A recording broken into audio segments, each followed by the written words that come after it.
Ionic equilibrium चल रहा था हमारा, उसमें हमने वीक एसिड में 3 केस देख लिया था। पहला केस था वीक एसिड का सोल्यूशन का पीएच निकालना, दूसरा केस था वीक एसिड और स्ट्रॉन्ग एसिड का मिक्सचर है तो उसका पीएच निकालना, तीसरा केस था 2 वीक एसिड का अगर मिक्सचर है तो उसका पीएच निकालना। आज हम इसका चौथा और लास्ट केस देखने जा रहे हैं कि अगर हमारा एसिड पॉलीप्रोटिक नेचर का है। पॉलीप्रोटिक का मतलब उसमें अगर एक से ज़्यादा रिप्लेसेबल हाइड्रोजन है। इसके पहले जो हमने तीनों केस देखा उसमें केवल एक ही रिप्लेसेबल हाइड्रोजन होता था। इस वाले में हम लेकर चलेंगे कि अगर एक से ज़्यादा रिप्लेसेबल हाइड्रोजन है तब हम उसके सोल्यूशन का पीएच कैसे निकालेंगे। ठीक है बच्चों, तो शुरू करते हैं। और जिस प्रकार से हमारा पॉलीप्रोटिक एसिड का डिस्कशन जाएगा बिल्कुल वैसा ही पॉलीप्रोटिक बेस का भी डिस्कशन जाएगा, बस H+ की जगह पे OH- आ जाएगा और इक्विलिब्रियम कांस्टेंट Ka की जगह पे Kb आ जाएगा। ठीक है, तो देखो हम लोग एग्जांपल लेकर चलते हैं कि मान लो पॉलीप्रोटिक एसिड आपको H3PO4 दिया हुआ है, H3PO4, और H3PO4 का जो कंसेंट्रेशन है सोल्यूशन में वो दिया हुआ है C मोलर। अगर बच्चों H3PO4 दिया है तो इसमें 3 रिप्लेसेबल हाइड्रोजन है। अगर इसमें 3 रिप्लेसेबल हाइड्रोजन है तो प्रत्येक हाइड्रोजन के निकलने का इक्विलिब्रियम कांस्टेंट अलग अलग होगा। तो सपोज करो इसका स्टेप वाइज डिसोसिएशन का इक्विलिब्रियम कांस्टेंट दिया हुआ है Ka1, Ka2 और Ka3। जब पहला हाइड्रोजन आयोनाइज होगा तो उसका इक्विलिब्रियम कांस्टेंट Ka1 होगा। जो प्रोडक्ट बनेगा उसमें से जब दूसरा हाइड्रोजन आयोनाइज होगा तो उसको बोलेंगे Ka2, और जब तीसरा आयोनाइज होगा तो उसे बोलेंगे Ka3। तीनों हाइड्रोजन के एक साथ आयोनाइज होने का जो इक्विलिब्रियम कांस्टेंट होगा वो तीनों का मल्टीप्लिकेशन हो जाएगा, Ka1 into Ka2 into Ka3, तीनों को ऐड करोगे तो देखते हैं। शुरुआत करो, H3PO4 रिएक्शन क्या क्या होगा। तो H3PO4 एक्वस अगर टूटेगा तो देगा H+ एक्वस जोड़ H2PO4 माइनस एक्वस, और इसका इक्विलिब्रियम कांस्टेंट Ka1। ठीक है बच्चों, उसी प्रकार से ये टूट गया। अब ये H2PO4 माइनस जो है वो फर्दर आयोनाइज करेगा। तो H2PO4 माइनस को अगर आगे और आयोनाइज कराओगे तो ये आपको देगा फिर से H+ और साथ में देगा HPO4 2 माइनस आएगा। इसका इक्विलिब्रियम कांस्टेंट बता दो क्या होगा, Ka2 होगा। अगला है HPO4 2 माइनस। अब HPO4 2 माइनस को आगे तुम आयोनाइज करोगे तो ये भी अपना H+ रिलीज करेगा, और जब ये H+ रिलीज करेगा तो बच जाएगा PO4 3 माइनस, और इस रिएक्शन का इक्विलिब्रियम कांस्टेंट Ka3। सही है बच्चों। अब देखो केमिकल इक्विलिब्रियम में तुम है ना इस तरह से सीक्वेंशियली डिसोसिएट करना सीखे थे। तो शुरू में कितना दिया हुआ था C मोलर, इक्विलिब्रियम पे क्या होगा C में से X गया। अगर C में से X टूटा तो ये बनेगा X और ये भी बनेगा X। अब देखो बच्चों H2PO4 माइनस जो है वो X बन के आ गया, ये X मोलर आ गया, और ये फर्दर आगे आयोनाइज हो रहा है तो ये क्या होगा इक्विलिब्रियम पे, X है पहले से, इसमें से Y टूटा। अगर इसमें से Y टूटा तो प्रोडक्ट को तो तुम बनाओगे ही, लेकिन उससे पहले इसको अपडेट कर दो। अगर यहाँ X में से Y टूटा तो H2PO4 माइनस का सोल्यूशन में अब कंसेंट्रेशन हो गया X माइनस वाई, तो इसे भी लिख दो X माइनस वाई। सही है। अब H+ आएगा तो यहाँ से H+ कितना आया, Y आया, और पहले से H+ X था तो ये बढ़कर हो जाएगा X+ Y कंटेनर में। तो कंटेनर में X+ Y होगा तो यहाँ भी हम लिख देंगे X+ Y। हर जगह पे जो लिखा जाता है कंसेंट्रेशन वो जो कंटेनर में मौजूद है वो लिखा जाता है। और ये कितना आएगा, तो ये तो Y ही आएगा। अब यहाँ पे आ जाइए इक्विलिब्रियम पे, ये Y था पहले से, ये वाला Y, और Y में से टूट गया Z। Y में से Z टूटा तो सबसे पहले तो यहाँ पे अपडेट करो, कम गया कंटेनर में, ये Z बना, ये भी Z बना, तो इसको तो Z लिख दो। और ये जब Z बनेगा तो X+ Y पहले से था, ये इंक्रीज करके हो जाएगा X+ Y + Z, ये भी हो जाएगा X+ Y + Z, ये भी हो जाएगा X+ Y + Z। ठीक है बच्चों, वीडियो को पॉज करो और तुम इस चीज़ को डिसोसिएट करना सीखो, पहले प्रैक्टिस करो कि बिल्कुल सही आता है कि नहीं आता है। ठीक है, हम आगे बढ़ते हैं, अनपॉज करके फिर तुम लोग आगे बढ़ना। तो यहाँ से अगर हम आगे बढ़े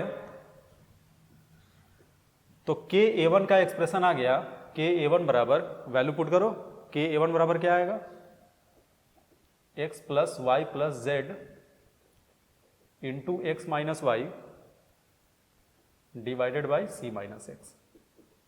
Ka2 बराबर यहाँ से अगर लिखोगे तो आ जाएगा H+ इंटू HPO4 2 माइनस और डिवीजन में H2PO4 माइनस, तो वैल्यू पुट कर दो, ये हो जाएगा X + Y + Z into Y minus Z and divided by X minus Y.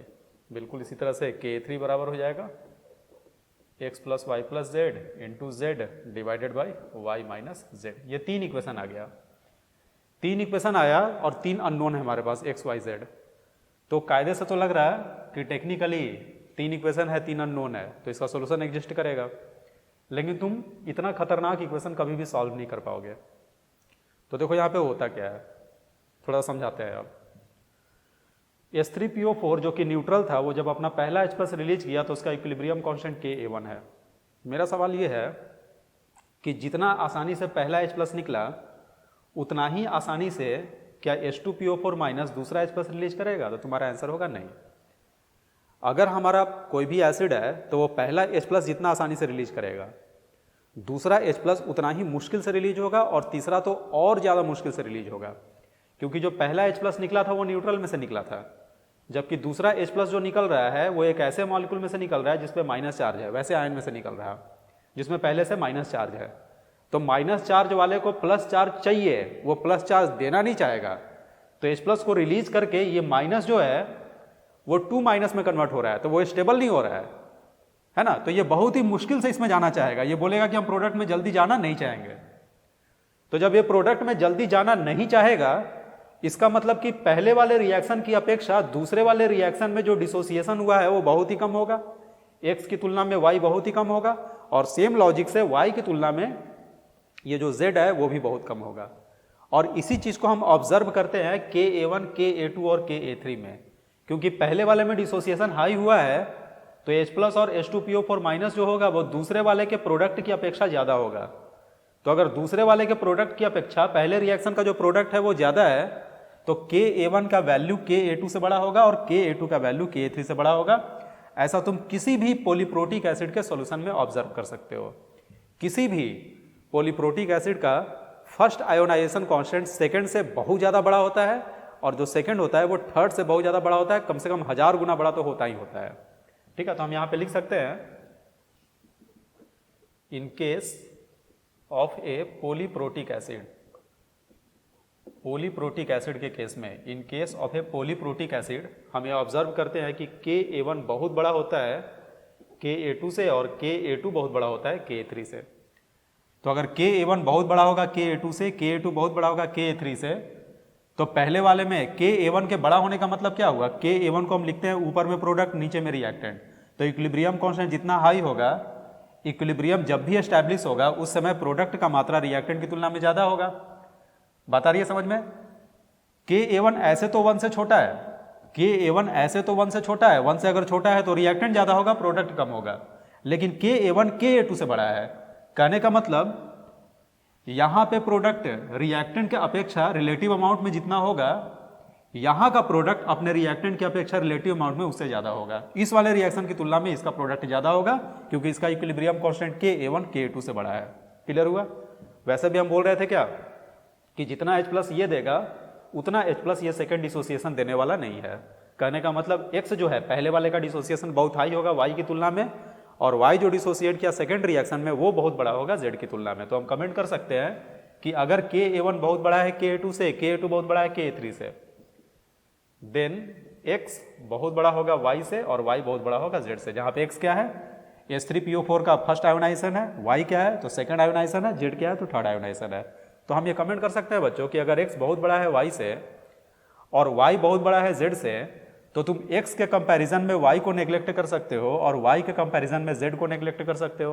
तो यहाँ पे एक लाइन लिख देना कि Z can be neglected as compared to Y and Y can be neglected as compared to X। ठीक है बच्चों, तो देखो होगा क्या अब इसके बाद, अगर तुम X की तुलना में Y को नेग्लेक्ट कर सकते हो, Y की तुलना में Z को कर सकते हो, तो तुम X की तुलना में Y Z दोनों को कर सकते हो। तो यहाँ पे एक्सप्रेशन में देखो कौन कौन सा टर्म है। पहला टर्म क्या है? X plus Y plus Z है। तो अगर X की तुलना में Y और Z नेग्लेक्ट होगा तो ये जो टर्म है ये अप्रॉक्सीमेटली इक्वल टू एक्स हो जाएगा। और देखो क्या है, एक्स माइनस वाई है, वाई माइनस जेड है, तो X minus Y approximately equal to X हो जाएगा और Y minus Z approximately equal to Y हो जाएगा। ठीक है, तो अगर हम इन वैल्यूज़ को इक्वेशन में रख दें तो फिर हमको देखना होगा कि क्या फ़र्क आएगा इसमें। तो आप लोग पॉज करके यहाँ तक नोट करो, हम वहाँ ऊपर से थोड़ा सा मिटाएंगे। ठीक है, मिटाते हैं, यहाँ ऊपर से हम मिटा रहे हैं।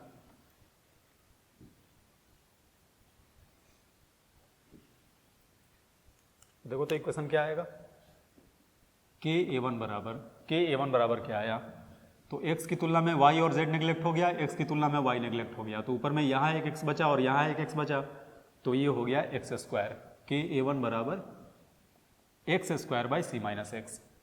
के ए टू बराबर क्या आएगा, के ए टू बराबर, तो देखो तो x plus Y plus Z X बन जाएगा, y माइनस जेड जो है वहाँ y आ जाएगा, y माइनस जेड की जगह y आ जाएगा, और x की तुलना में y नेग्लेक्ट करोगे तो नीचे भी x आएगा, तो नीचे का x ऊपर का x कैंसिल हो जाएगा, तो बचेगा केवल y, यहाँ पे केवल y हो जाएगा। और तीसरा इक्वेशन आ जाएगा के ए थ्री बराबर z तो z ही रहेगा, x plus Y plus Z X बन गया और y माइनस जेड जो है वहाँ से y बचा, तो ये हो जाएगा जेड एक्स अपॉन वाई, ये हो जाएगा जेड एक्स अपॉन वाई। ये आपका वेरी वेरी इंपॉर्टेंट, बहुत ही इंपॉर्टेंट फार्मूला आता है। और तुमसे देखो अगर एग्जाम में आ गया तो तुम इतना लिखोगे नहीं, तुम बस इक्वेशन याद रखोगे। पॉलीप्रोटिक एसिड है तो 3 बार में डिसोसिएट करेगा अगर 3 हाइड्रोजन है तो।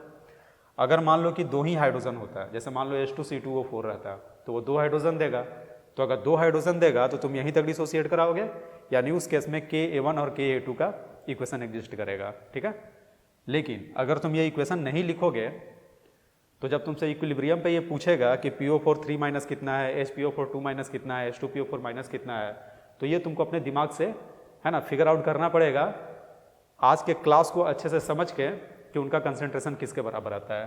तो एग्जाम में तुम क्या करोगे, इन 3 इक्वेशन का इस्तेमाल करके तुम पहले x, y और z निकालोगे, और जब x, y, z निकल जाएगा तो सॉल्यूशन में तुम्हारे पास कौन कौन सा आयन है, एक तो H प्लस है, एक H3PO4 है, एक H2PO4 माइनस है, एक HPO4 2 माइनस है और एक PO4 3 माइनस है। वैसे OH माइनस आयन भी है, लेकिन H प्लस निकल गया तो OH माइनस आयन तो निकल ही जाएगा, 10 टू द पावर माइनस 14 में H प्लस से डिवाइड कर दोगे।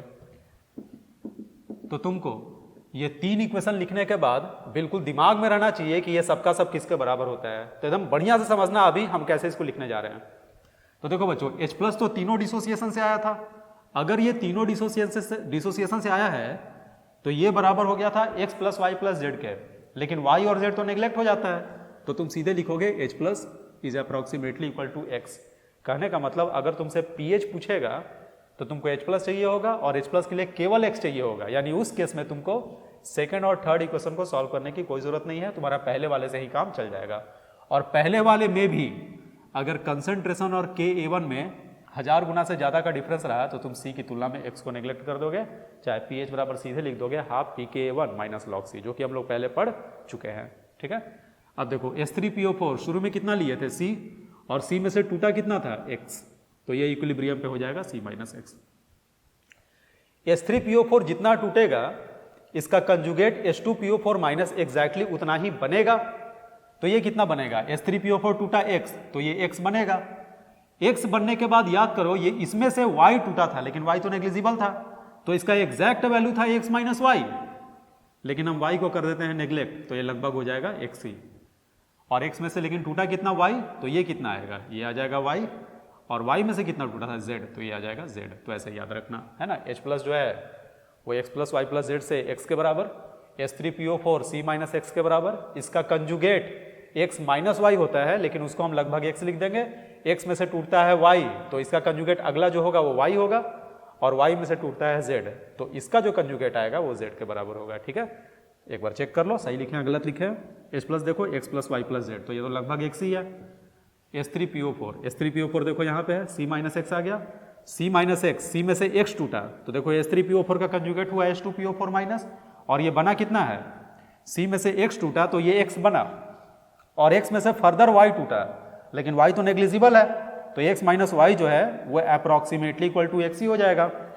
y माइनस जेड जो है वो अप्रॉक्सीमेटली इक्वल टू y ही हो जाएगा। तो ये देखो H2PO4 माइनस, HPO4 2 माइनस और PO4 3 माइनस, ये तीनों H2PO4 माइनस, HPO4 2 माइनस और PO4 3 माइनस, ये तीनों का तीनों आ गया x, y और z। ठीक है, यहाँ पे नहीं लिखते हैं, तुम लोग नोट कर लेना, है ना। और इस चीज़ को याद रखना, इस तरीके से याद रखना। H प्लस हो गया x और H3PO4 से हमने शुरुआत किया, H3PO4 हो गया C माइनस x, ये जितना टूटा इसका अगला आयन यानी H2PO4 माइनस उतना ही बनेगा यानी x, इसका अगला आयन y बनेगा, इसका अगला आयन z बनेगा। और ये तीन हमारा इक्वेशन है। ठीक है बच्चों, नोट करो, अच्छे से समझो, है ना। आज के क्लास में केवल हम इसी केस को देखने वाले हैं, अच्छे से पढ़ने वाले हैं और इसका न्यूमेरिकल देखेंगे। तो इसको नोट करो, बिल्कुल अच्छे से समझो, तुम भी खुद से डेरिवेशन करो, पक्का अभी ही पॉज करके बाद में मत करना।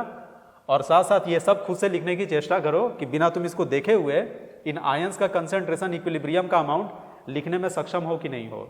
एक बार लिखना आ गया तो फिर इसका सवाल छूटने वाला नहीं है। ठीक है, नोट करो, कुछ देर में इसका सवाल देखते हैं।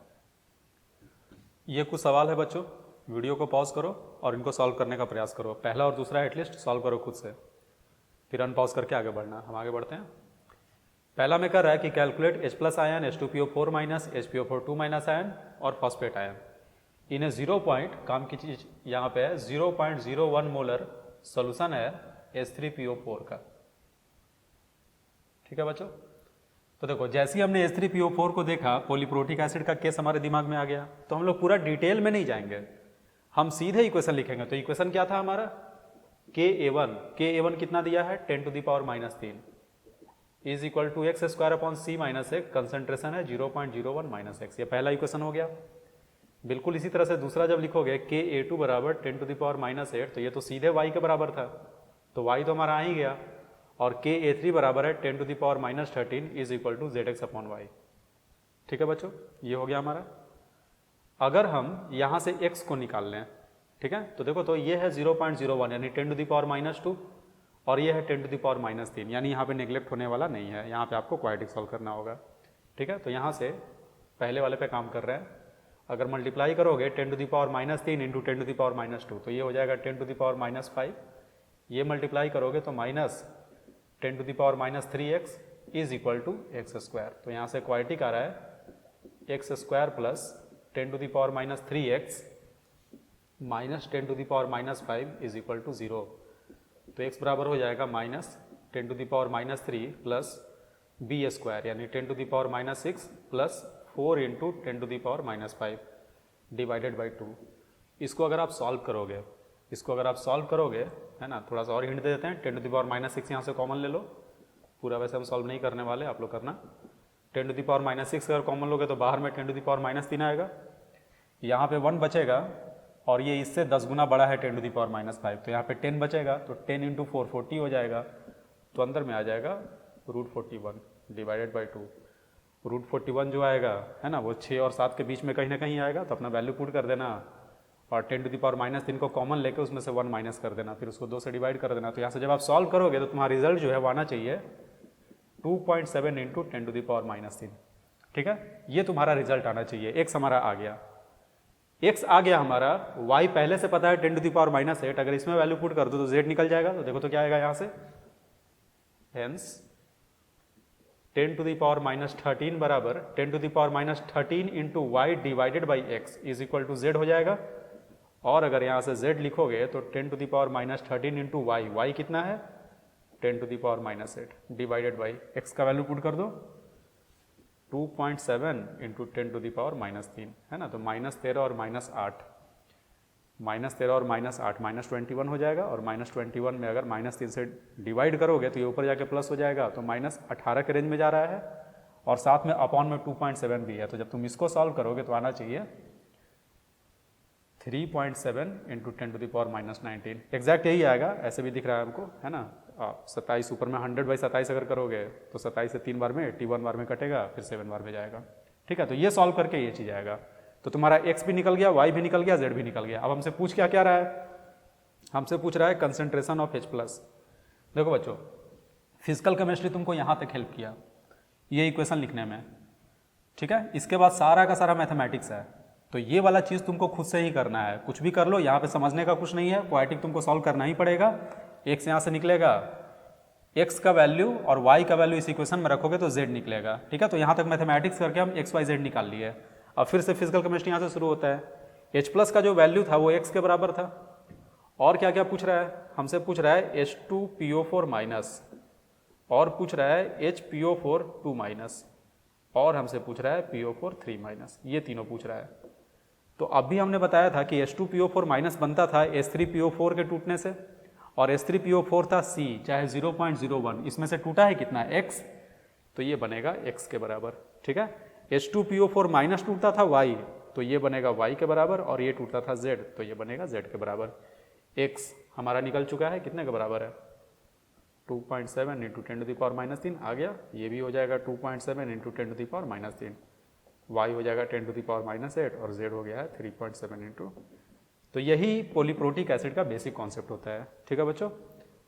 नोट करो, अगला भी बिल्कुल वही सवाल है, K1 और K2 दिया हुआ है, तो 3 इक्वेशन नहीं बल्कि 2 इक्वेशन लिखोगे, और जो काम यहाँ किए हो वही काम सेकंड वाले में भी करोगे, ठीक है। नोट करो पहले इसको, देखते हैं सेकंड वाला। सेकंड में कह रहा है कि 0.1 मोलर सोल्यूशन है ऑक्सैलिक एसिड का। ऑक्सैलिक एसिड का मतलब H2C2O4 का सोल्यूशन है। इसमें 2 रिप्लेसेबल हाइड्रोजन है, तो इक्वेशन एक Ka1 का आएगा और दूसरा Ka2 का आएगा। Ka1 बराबर होगा x² by C minus x या 0.1 माइनस एक्स, और Ka2 तो सीधे y के बराबर होता है, ठीक है। तीसरा कोई इक्वेशन नहीं आएगा क्योंकि 2 ही रिप्लेसेबल हाइड्रोजन है। Ka1 दिया हुआ है इक्वल टू 10⁻², ये दिया हुआ है 10⁻5। ऊपर वाला इक्वेशन को लिखा जाए तो x² बराबर 0.1 मल्टीप्लाई करोगे तो 10⁻³ माइनस 10⁻²x आएगा। फिर से मैथमेटिक्स आ गया, इधर ले जाओ, x² 10⁻² माइनस 10⁻³ बराबर 0। तो यहाँ से क्वाड्रेटिक सॉल्व करके हमें इसका स्क्वायर हो जाएगा 10⁻⁴ प्लस 4 इंटू 10⁻³ डिवाइडेड बाई 2, और इसको सॉल्व करोगे तो आना चाहिए 0.011, है ना, सॉरी सेकंड वाला है ना, तो इसका इक्वेशन आपका आना चाहिए 0.027 के बराबर। इसको जब आप सॉल्व करोगे तो ये आना चाहिए 0.0, इसको सॉल्व कर लेना, ये आना चाहिए 0.027 के बराबर, ठीक है बच्चों। तो x भी आ गया और y तुम्हें पहले से पता था। तो हमसे पूछ क्या रहा है, H+ H2C2O4, इसका कंजुगेट HC2O4 माइनस और इसका कंजुगेट C2O4 2 माइनस, ठीक है। तो हमसे पूछा H+ और हमसे पूछा H2C2O4, HC2O4 2 माइनस, और फाइनली C2O4, है ना, यहाँ माइनस होगा, C2O4 2 माइनस। तो किसके बराबर आएगा, H+ क्या होता था, H2C2O4 कितना दिया हुआ 0.1, तो 0.1 में से x टूटा, तो अगर ये x टूटेगा तो H+ हमारा x बनेगा, तो H+ x आया, और इसका कंजुगेट जो है वो भी x हो जाएगा। C2O4 2 माइनस x में से टूटा हुआ हिस्सा था, यानी ये y के बराबर होगा, ठीक है। तो y कितना था 10⁻⁻5, x का वैल्यू यहाँ पुट कर दो 0.027, और 0.1 में से 0.027 को माइनस करोगे तो H2C2O4 इक्विलिब्रियम का आ जाएगा, कितना आएगा, ठीक है, 0.073 आ जाएगा, सही है ना, हाँ सही है, 0.073 मोलर, सही है। और ये तो हमारा 0.027 मोलर है। आ गया चारों बच्चों, तो बस यही बीच का पार्ट था, बाकी सेम वही फॉर्मूला लगा, K1 जो पढ़ा दिया वही हुआ, K2 जो पढ़ाया वही हुआ, वहाँ से इक्वेशन निकला। बेसिक तुम्हारा नॉलेज यहाँ पे चेक होगा कि तुम इसको सॉल्व करने के बाद तुमको H+, H2C2O4, HC2O4 minus, C2O4 2 minus, ये किसके बराबर होगा ये पता करना आता है कि नहीं आता है। तो मेन काम तुम इसी पे करोगे, इक्वेशन तो तुमसे रटा जाएगा, कौन सा आयन किस वेरिएबल के बराबर है इस पे तुमको अच्छे से प्रैक्टिस करने की ज़रूरत है, ठीक है। तो ऑलरेडी हम समझा ही दिए थियरी में, तो बार बार उसको रिवाइज करो, वीडियो रिवाइंड करके, तब तक जब तक उस पर कमांड ना आ जाए, ठीक है। अगला केस थोड़ा सा इंटरेस्टिंग केस है, क्यों इंटरेस्टिंग है, तो इसमें देखो H2SO4 दिया है और H2SO4 का डिसोसिएशन स्ट्रॉन्ग दिया हुआ है। करने का मतलब इसका फर्स्ट इक्विलिब्रियम कांस्टेंट एग्जिस्ट नहीं करता है, तो फिर यहाँ हम कुछ नहीं कर सकते, हमको यहाँ पे डिटेल में करना होगा, डायरेक्ट हम फार्मूला अप्लाई नहीं कर सकते, ठीक है। तो इसको नोट करो, समझो, उसके बाद हम अगला करते हैं। देखो बच्चों लास्ट वाला देखते हैं, नीचे वाला। इसमें देखो H2SO4 दिया है और H2SO4 बोल रहा है कि डिसोसिएट किया है H+ और HSO4 माइनस में, और H2SO4 का कंसंट्रेशन दिया था 0.2 मोलर, और बोल रहा है कि जो पहला डिसोसिएशन है ये स्ट्रॉन्ग है। तो अगर ये स्ट्रॉन्ग है तो ये खत्म हो जाएगा, पूरा 0 हो जाएगा, 100% डिसोसिएट करेगा, ये आ जाएगा 0.2 मोलर, ये आ जाएगा 0.2 मोलर, लेकिन ये जो हमारा हाइड्रोजन सल्फेट हुआ HSO4 माइनस, ये तो फर्दर भी डिसोसिएट करेगा, लेकिन अब ये इक्विलिब्रियम के हिसाब से डिसोसिएट करेगा।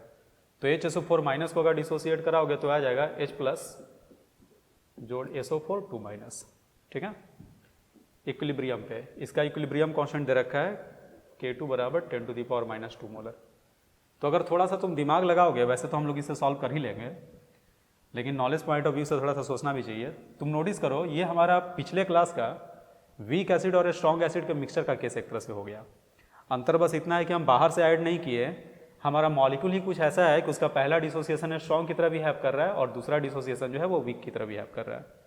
तो अगर तुम 0.2 में से x तोड़ोगे तो यहाँ भी अपडेट हो जाएगा 0.2 minus x, H plus x आएगा, पहले से 0.2 था तो 0.2 प्लस एक्स हो गया, यहाँ भी प्लस एक्स और ये एक्स हो जाएगा। तो देखो तो इक्वेशन भी कुछ ऐसा ही आया जैसा पिछले क्लास में आया था।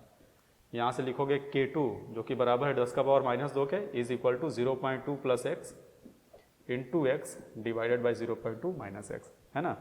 तो फिर से क्वाड्रेटिक बन गया। यहाँ से आप सॉल्व करो क्वाड्रेटिक को, सॉल्व करोगे तो आ जाएगा 0.0118 मोलर के बराबर, है ना, 0.118 नहीं 0.116 मोलर। ये वाला जो पार्ट है यही आपका आना चाहिए, डेफिनेटली आएगा अभी। तो ये तुम्हारा एक्स आ गया। तो तुमसे बोल रहा है कि सबका कंसंट्रेशन बताओ क्या क्या होगा, किसका किसका पूछ रहा है ना। तो इसमें कोई पंगा ही नहीं है, सब कुछ तो हमें सामने ही दिख रहा है। H प्लस HSO4 माइनस, यानी कि ये पॉलीप्रोटिक एसिड का केस नहीं है, ये पॉलीप्रोटिक एसिड है लेकिन पॉलीप्रोटिक एसिड का केस नहीं है। उसका रीज़न ये है कि हम जो पढ़े उसमें पॉलीप्रोटिक एसिड वीक होता है, उसका सारा डिसोसिएशन वीक होता है, और इस केस में पहला डिसोसिएशन स्ट्रॉन्ग था और आगे वाला वीक था, ठीक है। तो ये थोड़ा सा स्पेशल काइंड हो गया। सल्फेट के बाद क्या दिया है H2SO4। तो देखो तो क्या क्या हुआ, H2SO4 इक्विलिब्रियम पे कितना 0, ये तो पूरा खत्म हो गया। सल्फेट SO4 2 माइनस, ये रहा SO4 2 माइनस, ये है बराबर x के बराबर है तो 0.0 लिख ही देते हैं, ये x के बराबर है तो ये बराबर हो जाएगा 0.0116 मोलर के, ठीक है बच्चों। H प्लस है 0.2 प्लस एक्स, H प्लस है 0.2 प्लस एक्स, तो ऐड होकर कितना हो जाएगा 0.2116 मोलर। और HSO4 माइनस है 0.2 माइनस एक्स, 0.2 माइनस एक्स यानी 0.2 में से घटा दो 0.0116, तो ये आपका सॉल्व हो के आना चाहिए 0.1884 मोलर, ठीक है। हो गया, ये भी आ गया समझ में। तो बच्चों ये तीन सवाल तीनों का तीनों एसिड का था। हमने क्या बोला कि पॉलीप्रोटिक एसिड में जो काम तुम अभी किए एग्जैक्ट वही काम तुम बेस के लिए भी कर सकते हो। तो इसको नोट करो, ये तीन सवाल पे अच्छे से कमांड करो। उसके बाद हम पॉलीप्रोटिक बेस का एग्जाम्पल देखते हैं।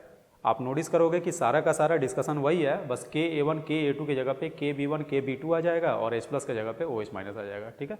नोट करो इसको। देखो बच्चों अब बेस का केस देखते हैं। पहला सवाल देखा जाए, पहला में कह रहा है कि pH 0.1 मोलर सोल्यूशन का बताना है। देखो pH पूछ दिया तो ये सवाल बहुत ही आसान हो गया, देखना कैसे। इथिलीन डाइएमाइन का, इसका नाम होता है इथिलीन डाइएमाइन, जिसको हम शॉर्टकट में EN भी बोलते हैं, ठीक है। और इसका रिएक्शन हम एक्चुअली लिखे थे, लेविस एसिड और बेस जब बता रहे थे तो वहाँ पे हम EN का रिएक्शन किस तरह से जाता है इस चीज़ को हम मेंशन किए थे। यहाँ भी वैसे लिख देंगे। बोल रहा है कि ऑल्सो डिटरमाइन EnH2 प्लस, ठीक है। तो ऐसे तो तुम बिना लिखे हुए भी कर सकते हो। अगर हमारा EN बेस है तो पहले एक H प्लस लेगा, क्योंकि इसमें दो नाइट्रोजन है, एक नाइट्रोजन यहाँ है एक नाइट्रोजन यहाँ है, तो नाइट्रोजन के पास लोन पेयर है, तो एक लेविस बेस है। तो लेविस बेस क्या करता है, H प्लस को एक्सेप्ट करता है, तो ये दो H प्लस को एक्सेप्ट करने की क्षमता रखता है। तो दो अगर H प्लस अगर ये ले सकता है तो देखो Kb1 दिया हुआ है और Kb2 दिया हुआ है, तो तुम चाहो तो डायरेक्ट भी कर सकते हो। Kb1 का इक्वेशन हो जाएगा x² माइनस एक्स और Kb2 जो है वो y के बराबर हो जाएगा, तुम्हारा आंसर आ जाएगा डायरेक्ट। लेकिन अगर तुम समझ के करना चाहते हो पूरा अच्छे से डिटेल में, क्योंकि बेस का केस है, देखो ये काम करते हैं। इथिलीन डाइएमाइन है तो इसको हम EN ही लिखते हैं। EN जब H2O से रिएक्शन करेगा तो EN का जो नाइट्रोजन है वो पानी से हाइड्रोजन को छीनेगा, तो छीन कर बना लेगा EnH प्लस, और इसका H प्लस छीन लिया तो रिलीज क्या होगा OH माइनस, और इसका इक्विलिब्रियम कांस्टेंट है Kb1, क्योंकि सॉल्यूशन में OH माइनस रिलीज कर रहा है, इस वजह से ये एक बेस है, ठीक है। अब ये जो EnH प्लस हुआ ये फिर से पानी से रिएक्शन करेगा, क्योंकि इसमें दो नाइट्रोजन था, एक नाइट्रोजन तो प्रोटोनेट हो गया, अभी एक और बचा हुआ है, तो ये हाइड्रोजन फिर से छीनेगा। जब फिर से छीनेगा तो बनेगा EnH2 प्लस और ये हो जाएगा Kb2, ठीक है, दिया हुआ है कितना 0.1 मोलर में से x टूटेगा, H2O लिक्विड है उसको लिखने का कोई मतलब नहीं है, x टूटा ये x आएगा, ये भी x आएगा, और यहाँ पे इक्विलिब्रियम पे x में से y टूटेगा, है ना, तो ये y आ जाएगा और ये आ जाएगा x प्लस वाई, ये भी हो जाएगा x प्लस वाई। फिर से बोल रहे हैं ये सब लिखने का कोई मतलब नहीं था। अगर तुम्हारा अच्छे से कमांड है, पीछे का सब समझा हुआ है, तो तुमको पता है कि इसी तरीके से टूटता था एसिड भी। यहाँ पे कोई दिक्कत नहीं है, बस एसिड की जगह पे बेस आ गया है, लेकिन टूटने का जो घटना होगा बिल्कुल पहले की तरह होगा। इक्वेशन क्या लिखोगे, इक्वेशन हम डायरेक्ट लिख रहे हैं, के बी वन बराबर X square upon C minus x और के बी टू बराबर सीधे सीधे वाई। ठीक है, यहाँ से वैल्यू पुट करो, के बी वन कितना है, के बी वन दिया है 8.5 into 10 to the power minus 5 is equal to X square upon 0.1 minus X. देखो कितना मज़ेदार चीज़ आ गया, 10 का पावर माइनस 5 और ये 10 का पावर माइनस 1, 1000 गुना का डिफरेंस है, यानी यहाँ पे एक्स हमारा नेग्लेक्ट हो जाएगा। अगर एक्स यहाँ पे नेग्लेक्ट करोगे, अगर यहाँ पे एक्स नेग्लेक्ट करोगे तो आ जाएगा 8.5 into 10 to the power minus 5 is equal to X square by 0.1। तो यहाँ से बच्चों आप एक्स स्क्वायर से 8.5 into 10 to the power minus 6, तो यहाँ से x निकल जाएगा, x किसके बराबर है OH माइनस के, और ये हो जाएगा under root 8.5 into 10 to the power minus 6। ठीक है, यहाँ से अगर POH निकालना चाहो तो POH बराबर इसका माइनस लॉग हो जाएगा, तो माइनस लॉग में रूट है तो रूट आगे आ जाएगा, तो आगे में हाफ हो जाएगा, और माइनस लॉग अंदर वाले का लोगे तो आ जाएगा 6 माइनस लॉग 8.5। इसको अगर सॉल्व करोगे तो तुम्हारा आंसर आ जाना चाहिए, है ना। आंसर कितना आएगा, ये POH, ठीक है, ये POH है। यहाँ से जो भी वैल्यू आए, मान लो कि यहाँ से कुछ भी निकल के चला आया, तो तुम उसको फिर pH बराबर लिखोगे 14 माइनस POH, और वो आना चाहिए 11.46 के बराबर। ठीक है बच्चों, यानी कि ये सॉल्व करोगे तो कितना आएगा, ये आना चाहिए 2.54 के बराबर, है ना। यहाँ से इसको सॉल्व करोगे तो ये 2.54 आना चाहिए। ठीक है, तो निकल गया है। y बराबर कितना आएगा, y बराबर KB2 कितना दिया हुआ है 7.1 into 10 to the power minus 8, और आपसे पूछ रहा है कि EnH2 का भी कंसंट्रेशन बताइए, तो EnH2 अभी हम ऊपर देख के डायरेक्ट बता सकते हैं क्योंकि रिएक्शन लिखा हुआ है, लेकिन थोड़ा इमेजिन करके खुद से सोच के देखो कि अगर तुम रिएक्शन को नहीं लिखते तब कैसे करते। तो En का कंजुगेट था EnH+, तो EnH+ कितना आएगा x के बराबर, और EnH+ का कंजुगेट हो गया EnH2 यानी वो y के बराबर आएगा, तो ये हमारा सीधे y हो जाएगा। तो y हो गया 7.1 into 10 to the power minus 8। ऊपर से भी देख लो, ये देखो EnH2 है, ये कितने के बराबर है, y के बराबर। एक तरीका ये हुआ। दूसरा तरीका बच्चों देखो, जब भी तुमसे pH चाहे POH पूछे तो हम बताए थे कि pH चाहे POH है वो तो केवल पहला डिसोसिएशन में डिपेंड करता है, केवल x निकालने पे। और साथ साथ जब हम डेटा देखेंगे पहले वाले का, तो KB1 है 10 का पावर माइनस 5 के रेंज में और कंसंट्रेशन है 0.1 के रेंज में, यानी कि नेग्लेक्ट हो जाएगा। कहने का मतलब केवल पहला इक्वेशन को सॉल्व करके तुम्हारा x निकल जाएगा और नेग्लेक्ट भी हो रहा है। तो फिर हम इतना मेहनत करने के बजाय, ये तुम्हारा पहले से पढ़ा हुआ है, वीक एसिड के केस में इसी को हम सॉल्व करते थे और pH चाहे POH निकालते थे। यहाँ अगर बेस है तो तुम सीधे लिख सकते हो POH बराबर, लेकिन ये तरीका केवल pH और POH निकालने में ही काम आएगा, और वो भी तब जब नेग्लिजिबल हो। नेग्लिजिबल नहीं रहेगा तो हमको क्वाड्रेटिक सॉल्व करना पड़ता है। तो POH बराबर याद करो क्या लिखते थे, half PKB minus log C। यहाँ PKB के जगह पे PKB1 हो जाएगा। ठीक है बच्चों, PKB के जगह पे PKB1 हो जाएगा। तुम बोलोगे कि आप वीक एसिड का केस क्यों इस्तेमाल कर रहे हैं, तो पहला आंसर तो ये कि हम ऑलरेडी इसको बता चुके हैं, है ना, आज ही के क्लास में कि क्यों इस्तेमाल करते हैं। दूसरा, अगर वो ध्यान में नहीं है तो फिर से सुन लो, वीक एसिड का केस इसलिए इस्तेमाल कर रहे हैं क्योंकि H+ और OH- केवल पहले डिसोसिएशन से ही आता है। सेकेंड और थर्ड डिसोसिएशन से जो H+ और OH- आता है उसको हम पहले की तुलना में नेग्लेक्ट कर देते हैं। तो अगर पहले की तुलना में सेकेंड और थर्ड वाले H+ को तुम नेग्लेक्ट ही कर दिए, तब तो ये पॉलीप्रोटिक एसिड H+ और OH- को निकालने के लिए मोनोप्रोटिक की तरह भी हेल्प कर रहा है। यही रीज़न है कि हम मोनोप्रोटिक का इस्तेमाल कर रहे हैं। याद करो, H+ हमारा आया था चाहे OH- x + y + z, लेकिन हमने इसको अप्रॉक्सीमेटली इक्वल टू x लिख दिया, यानी YZ को निकालने की कोई ज़रूरत नहीं है। और अगर YZ को नहीं निकालोगे तो तुम्हारा एक ही डिसोसिएशन में काम हो जाएगा, और जब एक ही डिसोसिएशन में काम हो जाएगा तो हम मोनोप्रोटिक वाले फॉर्मूले से कर सकते हैं।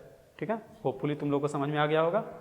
अब यहाँ से सीधे वैल्यू पुट कर दो, हाफ, है ना, PKB1 कितना आ जाएगा 5 minus log 8.5 minus log C हो जाएगा log 0.1। यहाँ से सॉल्व करके POH निकालो, वो आना चाहिए 2.54 5 4, देखो सेम ही चीज़ है दोनों इक्वेशन, है ना। यहाँ पे मल्टीप्लाई करके 10⁻⁻6 कर दिए हैं और यहाँ 5 अलग है, 0.1 अलग है। इन दोनों को सॉल्व करोगे तो 6 ही आ जाएगा और यहाँ से PS निकालोगे तो आ जाएगा 11.46 के बराबर। ठीक है बच्चों, नोट करो इसको। अगला सवाल बस इसी का एक तरह से प्रैक्टिस है, ठीक है। खत्म ही कर देते हैं, यहीं पे देख लेते हैं डायरेक्ट। देखो अगला में करा है कि निकोटीन एक है ना, इसमें 2 बेसिक नाइट्रोजन है, बिल्कुल इसी की तरह इसमें भी 2 बेसिक नाइट्रोजन था। Kb दिया हुआ है, Kb1 और Kb2 दिया हुआ है और इसमें pH पूछ रहा है 0.02 मोलर का। तो पहले ये चेक करो, pH चाहे pOH पूछ रहा है, अगर बेस है तो तुमको OH माइनस चाहिए और OH माइनस पहला डिसोसिएशन जो है वहीं से तुम्हारा काम हो जाएगा। अब कंसंट्रेशन पे काम करो। Kb1 दिया हुआ है 7 × 10⁻⁻7 और कंसंट्रेशन है 0.02, तो ये 10 का पावर -2 के रेंज में और ये 10 का पावर -7 के रेंज में, यानी 1 लाख गुना का डिफरेंस हुआ। अगर हमारा 1 लाख गुना का डिफरेंस हुआ तो हम सीधे बोल सकते हैं कि pH चाहे pOH का जो नेग्लेक्ट करने वाला फॉर्मूला था वो लग जाएगा। तो तुम सीधे हम इक्वेशन लगा दो, क्योंकि ये बेस है तो हम इक्वेशन लिखेंगे pOH का और pOH होता है half pKb minus log C, बस यहाँ pKb1 हो जाएगा हाफ pKb1, यानी कितना लिखेंगे 7 minus log 7 minus log C यानी log 0.02, बस यहाँ से सॉल्व कर लो, ठीक है। pOH यहाँ से निकाल लो, pH बराबर हो जाएगा 14 माइनस pOH और वो आना चाहिए 10.07 के बराबर। ठीक है बच्चों, हो जाएगा ये भी, है ना। नोट करो इसको। इसके बाद एक लास्ट सवाल हम लोग देखेंगे। देखिए बच्चों, ये लास्ट सवाल H3 दिया हुआ है, week triprotic acid K1 K2 K3 दे दिया और बोल रहा है कि Px निकालो, जहाँ पे x का वैल्यू इस एक्सप्रेशन के बराबर है, x बराबर A3 माइनस। तो देखो इसमें क्या किया जाए।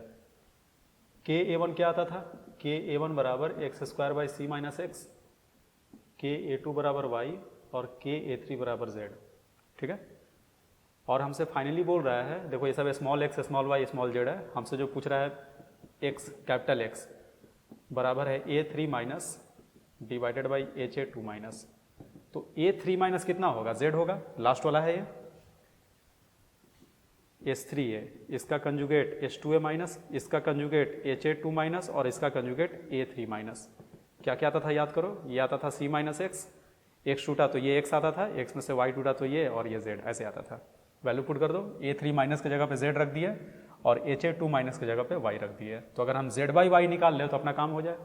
सही है बच्चों, z बाई वाई अगर निकाल ले तो अपना काम हो जाए। और K3 का इक्वेशन आता था zx अपॉन y, ठीक है। तो z बाई वाई निकालने के लिए z बाई वाई बराबर हो जाएगा Ka3 बाई x। तो अगर तुम x निकाल लो तो आपका काम हो जाएगा। Ka3 कितना दिया हुआ है 10⁻⁻13 बाई x, ठीक है। तो x निकाल लेते हैं यहाँ से। Ka1 दिया है 10⁻⁻5 बराबर x² बाई 0.1 माइनस x, 0.1 यानी 10⁻⁻1 और ये 10⁻⁻5, 10,000 गुना का डिफरेंस है। तो इन दोनों में अगर 10,000 गुना का डिफरेंस है तो इन दोनों में 20 गुना से ज़्यादा का डिफरेंस होगा, तो तुम 0.1 की तुलना में x को नेग्लेक्ट कर सकते हो। तो ये हो जाएगा 10⁻⁻5 बराबर x² बाई 0.1 अप्रॉक्स में, है ना। और यहाँ से x² बराबर आ गया 10⁻⁻6 और x बराबर आ गया 10⁻⁻3। वैल्यू पुट कर दी यहाँ पे, हो गया काम खत्म हमारा, है ना। वैल्यू पुट कर दो तो 10⁻⁻13, x का वैल्यू 10⁻⁻3, तो ये हो गया 10⁻⁻10, यानी z बाई वाई आ गया 10⁻⁻10। तो ये हो जाएगा 10⁻⁻10। तो x आ गया तो Px बराबर लिखोगे माइनस लॉग x, यानी माइनस लॉग 10⁻⁻10। आंसर हमारा आ जाएगा 10 के बराबर। हो गया खत्म बच्चों, ठीक है। तो आज की क्लास हमारी यहीं पे ख़त्म होती है ना। अभी हम हटेंगे तो उसके बाद इसको पॉज करके नोट कर लेना। हमारा एसिड वाला पार्ट खत्म हो गया। एसिड में 4 केस हमने पढ़ा। पहला केस था वीक एसिड का सिंपल केस, दूसरा था weak acid plus strong acid, तीसरा था weak acid plus weak acid और चौथा केस आया पॉलीप्रोटिक एसिड, ठीक है। सबका फॉर्मूला आपको याद होगा, एक बार रिवाइज कराते हैं। वीक एसिड, केवल वीक एसिड में था Ka बराबर x² upon C minus x, चाहे C α² बाई 1 माइनस अल्फा। अगर अल्फा नेग्लिजिबल हो तो हमारा pH आया था half pKa minus log C, alpha आया था √Ka by C, H plus आया था √C टाइम्स Ka के बराबर। खत्म हो गया। फिर आया था वीक एसिड और स्ट्रॉन्ग एसिड का मिक्सचर, इसमें Ka बराबर आया था x into C1 plus x divided by C2 minus x, जहाँ पे C2 वीक का कंसंट्रेशन हो जाएगा और C1 स्ट्रॉन्ग का। जो ऊपर होगा वो स्ट्रॉन्ग का, जो नीचे होगा वो वीक का। तीसरा केस था दो वीक एसिड का मिक्सचर। दो वीक एसिड का मिक्सचर में दो इक्वेशन था, पहला था x बाई वाई बराबर KA1C1 बाई KA2C2 और दूसरा था x प्लस वाई जो कि H प्लस के बराबर होता है is equal to under root KA1C1 प्लस KA2C2। और आज के क्लास में हम लास्ट केस देखें पॉलीप्रोटिक एसिड का। इसमें इक्वेशन 3 आया अगर ट्राईप्रोटिक है तो, KA1 बराबर X square by C minus X, KA2 बराबर वाई और KA3 बराबर ZX अपॉन वाई। ठीक है बच्चों, तो खत्म होती है आज की क्लास हमारी यहीं पे। अगले क्लास से हम लोग सॉल्ट हाइड्रोलिसिस स्टार्ट करेंगे। एसिड बेस के रिएक्शन में जो सॉल्ट बनता है उस सॉल्ट को अगर तुम वाटर में ऐड करोगे तो फिर सॉल्यूशन का पीएच क्या होगा, सॉल्यूशन का नेचर क्या होगा, एसिडिक होगा, बेसिक होगा, न्यूट्रल होगा, ये सारा डिस्कशन हमारा कल के क्लास से शुरू होगा। तो फिर मिलते हैं हम लोग अगले क्लास में।